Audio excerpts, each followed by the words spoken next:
Epístola do apóstolo Paulo aos Colossenses, capítulo 1.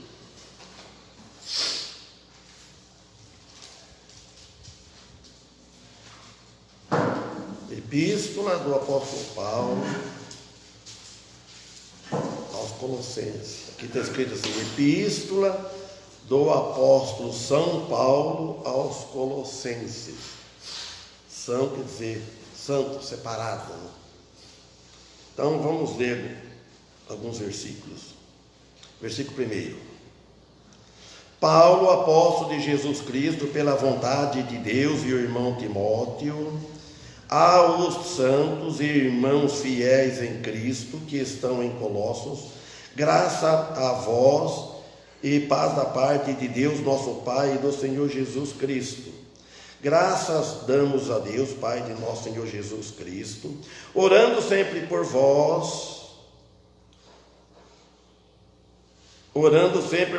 porquanto ouvimos da vossa fé em Cristo Jesus e do amor que tendes para com todos os santos, por causa da esperança que vos está reservada nos céus, da qual já antes ouviste pela palavra da verdade do Evangelho, que já chegou a vós, como também está em todo o mundo, e já vai frutificando, como também entre vós, desde o dia em que ouvistes e conhecestes a graça de Deus em verdade, como aprendeste de Epáfras, nosso amado conservo, que para vós é um fiel ministro de Cristo, o qual nos declarou também o vosso amor no Espírito. Amém.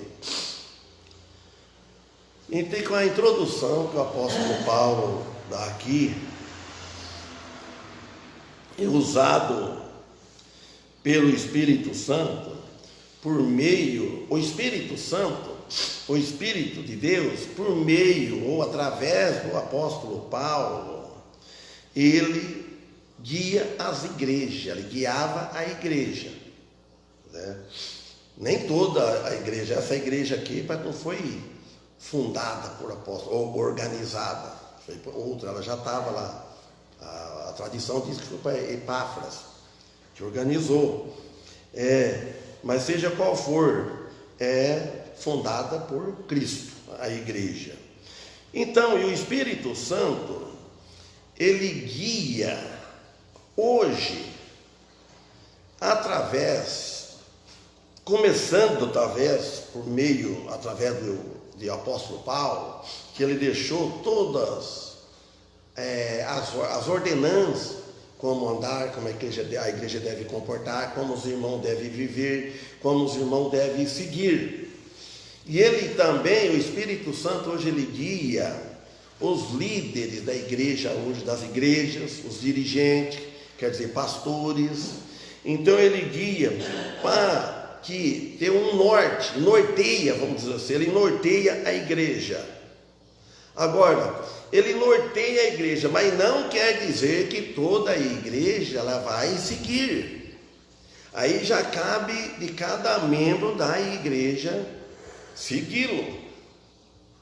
Então, o Espírito Santo usou o apóstolo Paulo para nos ensinar, que nós deixamos aqui, nós temos a bússola na mão, como vamos segui-lo, seguir os ensinamentos. E tem, cada igreja local tem o seu líder, que ele é responsável para a doutrina e passar a doutrina, ensinar para a igreja, para nortear a igreja, pela mensagem que recebeu, que vem de Deus, a mensagem que o pastor prega, que o apóstolo Paulo ensinou. O apóstolo Paulo, ele foi inspirado, não foi da cabeça dela. Agora nós hoje não falamos em inspirado, nós falamos da inspiração que tem aqui a palavra de Deus. Então, para nortear a igreja. Agora, aí depende de cada membro da igreja que faz parte do corpo de Cristo, se ele segue ou ele não, ou ele aceita ou não aceita. Então quer dizer que nenhum tem esse poder, essa força, porque não é na força, na energia da carne. Às vezes passamos do limite e queremos usar a força da carne.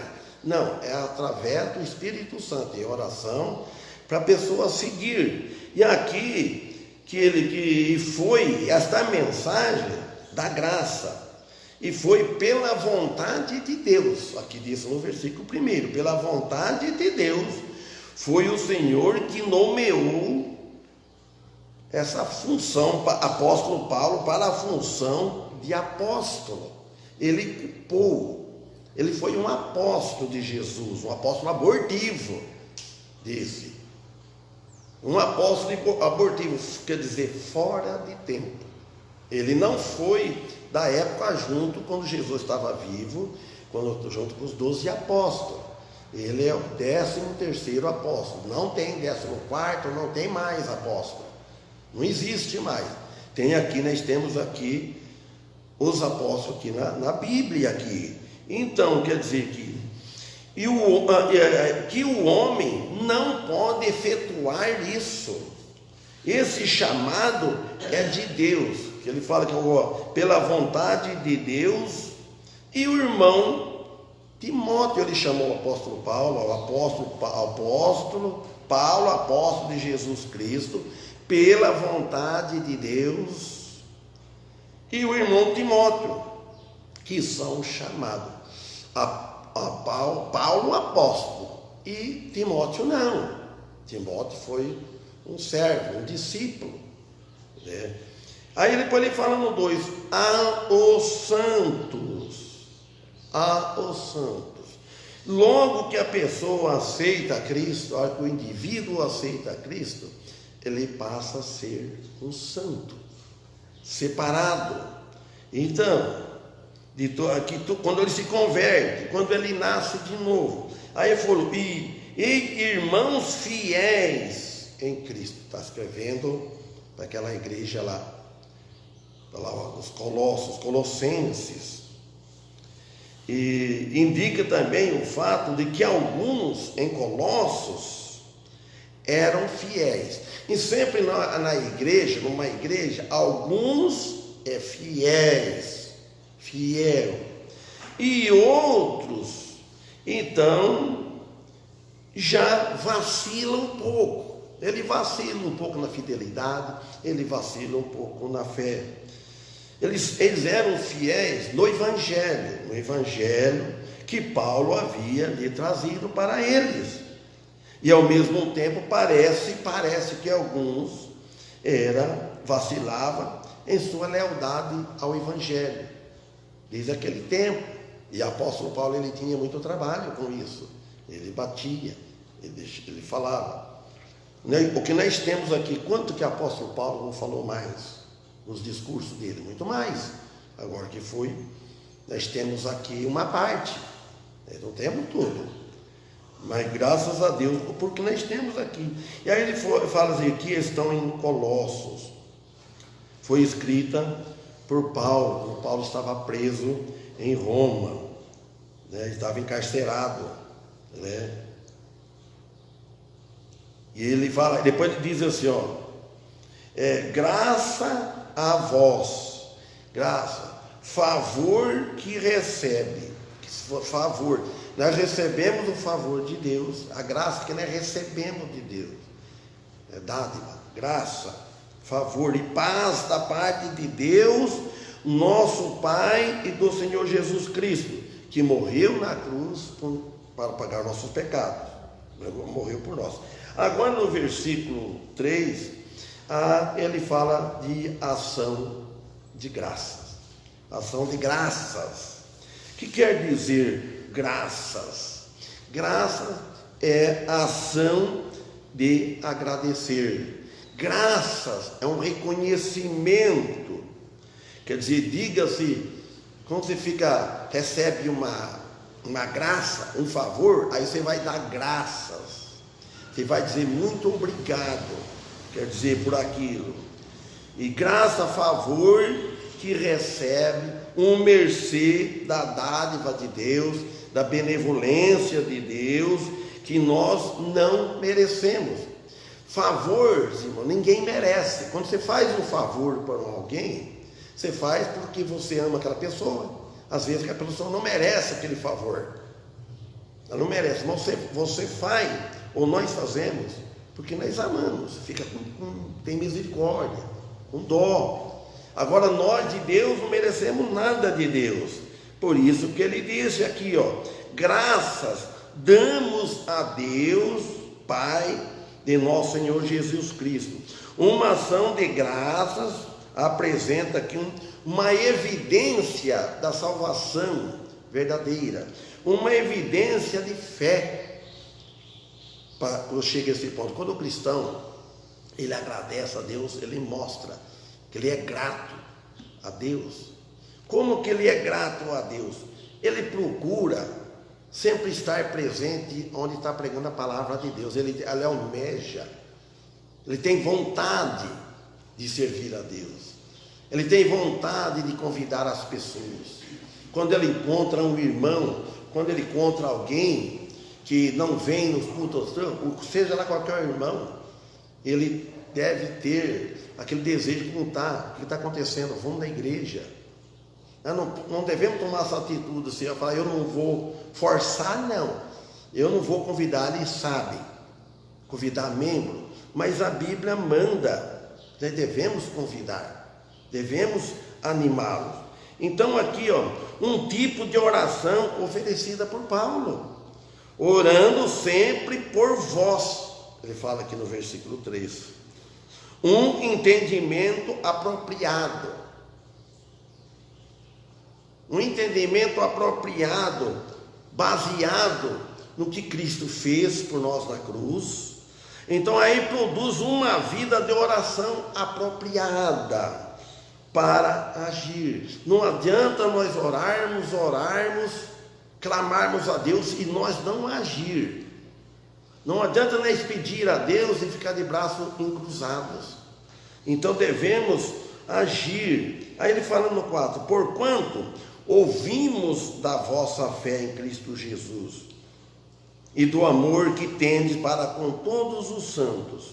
Então ele disse aqui, ouvimos da vossa fé em Cristo Jesus. O que eles ouviram da vossa fé? Falando, eles estão longe. O que eles ouviram? O testemunho da fé. O testemunho. A evidência que aquela pessoa tem fé é o testemunho da fé. Se ouvia de longe, ouvi falar das pessoas e do amor aos santos que eles tinham aos santos, do amor que tendes para com todos os santos, um amor ágape, fruto do Espírito. Esse amor ágape é fruto do Espírito Santo, não é um amor, eu esqueci o nome, amor, Eros é o amor da carne, é o amor de paixão. Então, amor ágape, não o amor Eros. Então, por causa da esperança, sim, que fala, por causa da esperança que vos está reservada no céu, por causa da esperança. Então, nós temos uma esperança que nosso lugar está reservado lá no céu. Ninguém toma, ninguém tira. Não se perde, mas a salvação ela é eterna. Então ele apresenta que a primeira situação, fé. Se ele não tiver fé, ele não vai ter o amor e a esperança. A fé primeiro leva a pessoa a crer em Jesus Cristo. Aí ele tem a fé. Porque a fé, você não vê ela, a fé, você acredita. E a esperança também, que um dia nós vamos chegar lá. A esperança que um dia nós vamos vencer. Né? Não devemos olhar para os outros, olhar um alvo. Tem um norte, nortear a nossa vida. Tem uma bússola para nós seguirmos. Não é como nós queremos. E falei, da qual já antes, versículo 5, já antes, ouviste pela palavra da verdade. Precisa ter muito cuidado que pode entrar a palavra da mentira no meio. na verdade, do Evangelho. Então o apóstolo Paulo, que ele contrasta o verdadeiro Evangelho de Cristo, muitos lugares, com o Evangelho errôneo, com os falsos ensinadores, o falso Evangelho que não dá nenhuma segurança de eterno, não é boas novas, não é boas notícias, seria uma má notícia. O falso não traz boa notícia, não traz boas novas, ele traz sim má notícia. Má notícia que não dá esperança, a má notícia que não deixa você com aquela fé, você fica com dúvida, fica com medo. A má notícia assusta, deixa a pessoa tímida, deixa a pessoa medo, vai viver uma vida cristã insegura, porque ela confia mais nela, nas obras, em qualquer outra, na igreja, quer dizer que na igreja, nos irmãos. E então aí ele vive uma vida frustrada, pecou, perdeu a salvação. Então isso não é uma má notícia. E as boas novas não diz salvação eterna. A salvação ela é eterna.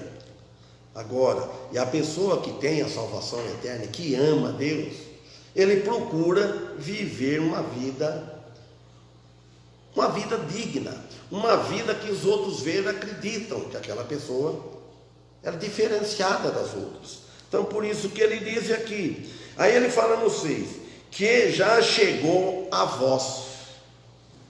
Olha, o verdadeiro evangelho e o falso evangelho também chegou. Ele está falando a vós para ele e fala a vós para nós. Chegou. Que não dá segurança eterna. Como também está em todo o mundo. O apóstolo Paulo falou que estava lá e estava em todo o mundo. O mundo da época está neste mundo. E vai estar até no último dia. Então ele está referindo-se que é o verdadeiro evangelho, sendo o mesmo em todas as partes do mundo. O verdadeiro evangelho, a boa notícia, ele é pregado em todas as partes do mundo. Todo lugar tem. Existe o trigo e existe o joio. Engraçado que a Bíblia tem lugar que a Bíblia fala assim, ó, que vai crescer dois juntos, o trigo e o joio. Então quer dizer que o joio também parece. Então a Bíblia fala lá, se for arrancar o joio, vai, porque está bem colada junto com o trigo, vai ofender o trigo, para arrancar junto. O que quer dizer? Aquele que não é verdadeiro, às vezes tira o joio, acaba tirando o trigo. Em outro lugar, Paulo disse, a Bíblia disse, que é para excluir, põe fora, como ele disse lá em Coríntios, para aquele indivíduo que estava tendo relação com a mulher de seu pai. E a igreja fala que estava inchada. A igreja ficava, e deveria ser um servo, né? Bom, aí a igreja fica tudo, se dói. E o apóstolo Paulo, seja tirada do meio de vós, é para disciplinar, que seja entregue a Satanás para a destruição da carne, porque no mundo Satanás destrói a pessoa, a carne, fisicamente. A pessoa, cristão, filho de Deus, fora da igreja, ele não vai ter uma vida boa, uma vida abençoada por Deus. Pelo contrário, ele está à mercê de Satanás. Não vai tirar a alma dele, a salvação dele, que o espírito vai ser salvo no dia do Senhor, mas é a destruição da carne. Então nós vemos aqui, então quer dizer que o evangelho de Cristo sendo pregado no mundo todo. Aí ele fala no final do versículo 6, já vai frutificando, como também entre vós desde o dia em que ouvistes e conhecestes a graça de Deus em verdade. Então, o apóstolo Paulo está falando aqui do evangelho verdadeiro de Cristo Jesus. Quando foi aceito, quando ele é aceito, quando ele é aceito, ele vai frutificando, e como também vós desde o dia que ouviste, e sempre produzirá fruto em qualidades de vidas transformadas. Quando aceita Cristo, então o evangelho vai transformando. Quando ele recebe, então a palavra de Deus, ele vai mostrar os frutos, vai frutificando, que ele vai dando fruto, vai frutificando. Como assim? Mostrando os frutos, mostra a qualidade de vida pelos frutos que veio, a qualidade de vida transformada. Se não houver transformação, então não está frutificando, ele diz. Porque, e conhecestes a graça de Deus em verdade. Amém por isso, conhecer, que todos nós primeiro conhecemos o falso. Primeiro aprendemos diferente. Já a primeira coisa que entra na pessoa, no indivíduo, é isso. É aprender errado. Aprende muitas coisas boas, mas sobre a salvação, sobre Deus, sobre Cristo, aprende errado. A graça de Deus não pode funcionar a menos que seja na verdade que é Jesus Cristo crucificado no cristão. E Paulo disse isso lá em Gálatas, capítulo 2, vamos ver lá, capítulo 2, versículo 20. Olha o que ele disse aqui, o apóstolo Paulo. Ele falou dele, cada um de nós devemos falar também assim, ele falou já, no presente, antes não, já estou crucificado com Cristo, e vivo, não mais eu, mas Cristo vive em mim. E a vida que agora vivo na carne, vivo-a na fé do Filho de Deus, o qual me amou e se entregou a si mesmo por mim. Então o apóstolo Paulo já falou, já estou crucificado com Cristo. Porque quando fala crucificou Cristo, ele deu a vida, ele morreu. Então nós estamos crucificados com Cristo, que a nossa velha vida, o nosso homem velho, morreu com Cristo, no momento que aceitou Ele. Esse é o fundamento de toda a vitória que Paulo aqui ele leva-nos de novo, se for olhando para trás, Romanos capítulo 6, capítulo 3 e 5. Aí ele fala, e vivo como eu tenho uma vida nova. Ele falou, não mais eu. Agora tem que ver quantos cristãos nas igrejas que está encaixado nisso aqui, que está vivendo não mais ele, apóstolo Paulo, não viver mais eu. Nós temos que ver no que nós estamos vivendo mais, na carne ou no espírito. Em todo lugar que estamos, pode estar no trabalho mais difícil que tem, junto na multidão ou em festa, mas vamos ver, está vivendo mais eu ou em Cristo? Aí ele diz assim, então ele está falando aqui, ele fala, não por minhas próprias forças e capacidade, porque ninguém tem, é Deus que nos capacita. Aí ele diz assim, mas Cristo vive em mim. Em razão de eu ter aceitado Ele, em razão de eu ter morrido com Ele, naquela velha vida. Então, assim como Ele foi levantado da tumba, ressuscitado, nós também devemos quando nós morremos com Ele, nós fomos levantados com Ele. Quando aceitamos Ele, levantamos, Ele estava morto espiritualmente. Então o Espírito nosso levantou para seguir Ele, novidade de vida. Aí ele fala, e a vida que agora vivo na carne? Quer dizer que eu vivo na carne, o meu andar diário diante de Deus. A vida que agora eu levo na carne, neste mundo ainda. Vivo na fé do Filho de Deus, o qual me amou e se entregou a si mesmo por mim. Deus amou, Cristo amou, nos amou, entregou a si mesmo por mim. Se não fosse assim, nós não poderíamos ser salvos.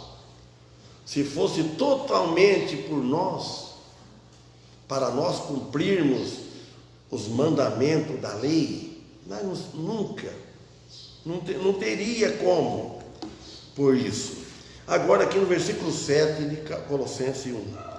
Aí ele fala, como aprendestes, olha, Epáfras, que estava lá. Paulo falou, como aprendestes de Epáfras, nosso amado conservo. Conservo quer dizer criado, nosso amado criado, ou serviçal, quer dizer servo,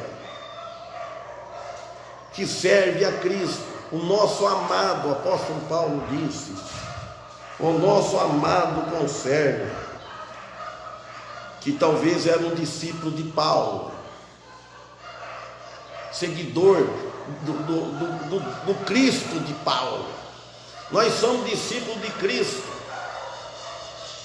Nós, quando o irmão Félix trouxe o evangelho para nós, ontem na casa do irmão Daniel Domingos, e a mulher dele estava só lá conversando bastante, fomos explicando bem para ela.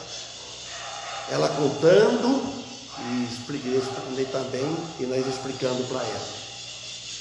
Vamos dizer assim, quando o evangelho entrou de nós através do irmão Félix, nós aceitamos. Então nós fomos discípulos do irmão Félix, não discípulo do irmão Félix como ele nos salvou, discípulo dele, conservo com ele, junto com eles, sendo discípulo de Cristo, junto.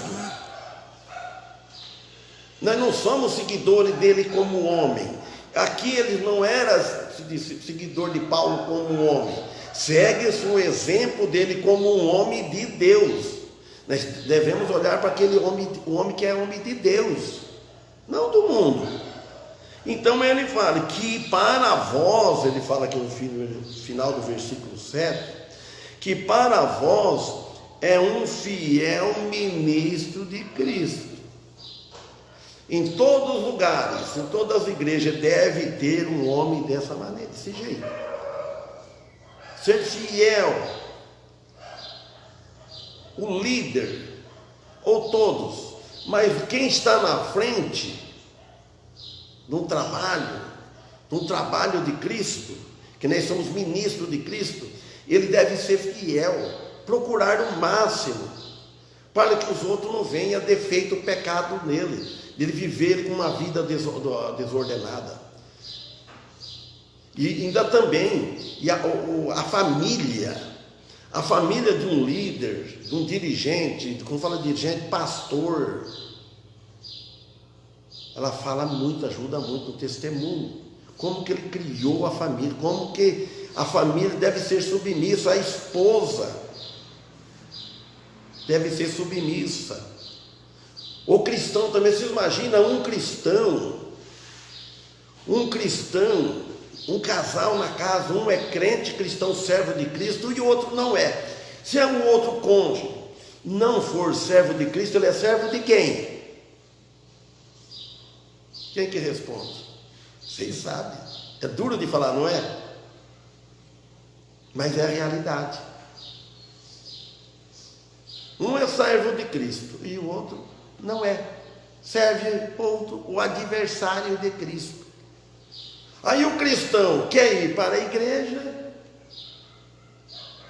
vamos dizer, O homem quer ir para a igreja, ou a mulher quer ir para a igreja, vice-versa. O outro quer ir para a festa, quer ir num baile, imagina só. Dançar que vai numa balada, etc. Ou o homem ou a mulher. Então é desse jeito. Então é bom ter harmonia. Os filhos. Então por isso que ele falou assim, o qual nos chamou, no versículo 8.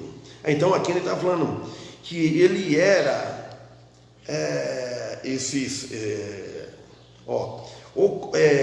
como aprendeste de Epáfras, nosso amado conservo, que para vós é um fiel ministro de Cristo, que talvez seria um pai espiritual dele, que ensinou o evangelho para eles, o qual nos declara também no versículo 8, o vosso amor no Espírito. Era um amor produzido pelo Espírito de Deus.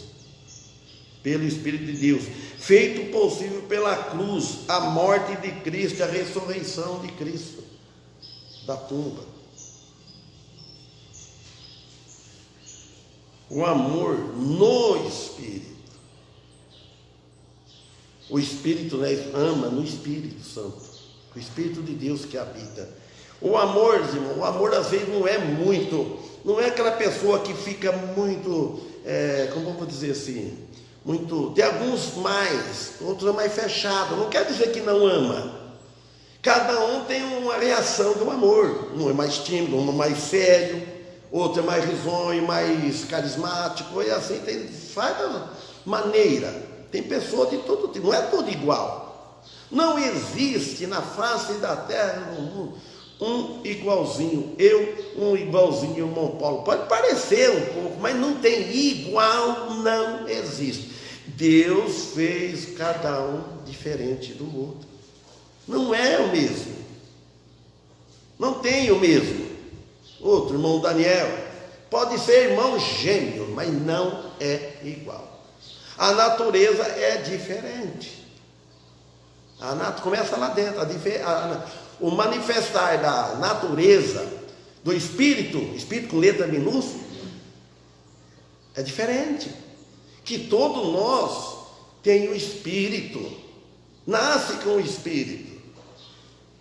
Paulo não disse lá em Romanos que o espírito, nosso espírito, testifica com o espírito de Deus, ele dá testemunho com o espírito de Deus que nós somos filhos de Deus. Agora aqui no versículo 9 já começa a falar a graça. A graça é favor que recebe, mercê. Graça é uma dádiva. Graça, benevolência de Deus, né? Recebemos. Então ele fala, por esta razão, nós também, desde o dia em que o ouvimos, não cessamos de orar por vós e de pedir que sejais cheio do conhecimento de sua vontade, em toda a sabedoria e inteligência espiritual. Olha o que o apóstolo Paulo diz.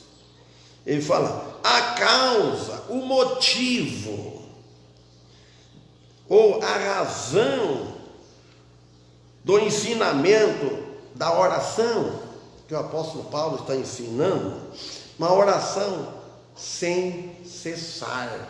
Ele fala lá em 1 Tessalonicenses ou 2, não me lembro. É para que este fruto continuasse até a colheita. Quando que é a colheita? Até a morte, até que Deus faz, vem para cá. Tem a ceifa, a colheita. Não sei quem é que falou esse dia sobre ceifa, colheita. Então, tem a colheita. Que então nós temos que depois que nós morrermos, nós não vamos dar fruto. O que tinha que fazer, semear, plantar, é nesta vida. E depois, no dia do juízo, no juízo final, que aí que nós vamos receber o resultado do fruto que nós plantemos aqui, né, colhemos aqui. Então Deus, primeiro, né, ele fala aqui para oração sem cessar, e é para que este fruto continuasse esse fruto. Vamos continuando até a colheita, até, quer dizer que até a morte. Achou, irmão Daniel? Colossenses? Até Tessalonicenses. Leia, irmão Antônio, então, por favor. E de pedir, deixa eu acabar esse versículo, eu não leio. E de pedir que sejais cheio do conhecimento e da sua vontade. Leia. É curtinho o versículo, vai ver? É 1 Tessalonicenses 5, 17, mas eu tenho uma lista aqui importante, eu vou ler. Pode ler. 1:16. Regozijai-vos sempre, orai sem cessar, em tudo dai graças, porque esta é a vontade de Deus em Cristo Jesus para convosco. Não extingais o Espírito. Amém. Você começou do 16, né? Eu vou ler 12, desculpa aí que eu vejo eu leio do novo, não é para quê? Para ler do novo, para explicar, porque eu lembrei agora. O 15, ó. Vede que ninguém dê a outrem mal por mal, mas segui sempre o bem, tanto uns para com os outros, como uns para com todos. Olha bem, não é para... Eu ia falar algo que é bom falar, que aconteceu essa semana conosco, mas deixa quieto, né? Então, quer dizer, 16, regozijai-vos sempre. Olha bem o que ele diz. Como que você vai regozijar em você se não está em oração, não está feliz que está dando fruto? Regozijai-vos sempre. Agora o 17, orai sem cessar. Então devemos orar por todos, por tudo e por todos. Então, até para que os inimigos, dizem os inimigos, Mateus 5,44. A gente vai olhar longe, a gente não para, vai. Em Mateus 5, e tem em Romanos também. Mas Mateus fala, orai até para os inimigos. Imagina só. Aí no 18, em tudo dai graça, porque esta é a vontade de Deus em Cristo Jesus para convosco. Não extingai o Espírito. Não extingai o Espírito. Quer dizer, não é para desobedecer, não é para tirar o Espírito, impedir o Espírito Santo. Então ele disse aqui, não, em tudo dai graças. Então vamos voltar aqui em Colossenses. Então, e de pedir que seja cheio do conhecimento. Nós temos que pedir a Deus. Pedir a Deus para encher nós de conhecimento, de sua vontade. A vontade dele, não a vontade dos outros, a vontade. Tem que ter a vontade da gente primeiro. Eu vou seguir a vontade dele, não a vontade dos meus amigos, a vontade da minha família, a vontade dos irmãos, se for alguma ideia errada, algum conselho. Dificilmente acontece isso, que os irmãos são unidos sempre que é o bem. É difícil um irmão vai dar mau conselho, ele vai dar de acordo à capacidade dele. Então, e depois ele fala aqui, no 9, em toda sabedoria e inteligência, material que está falando? Espiritual. Você tendo inteligência espiritual, pode ter material. Então ele declara aqui o que procede só da ajuda do Espírito Santo, e não da carne. Não da carne.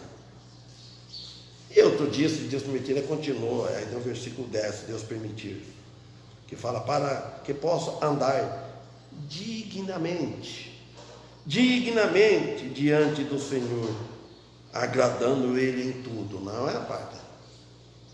Amém?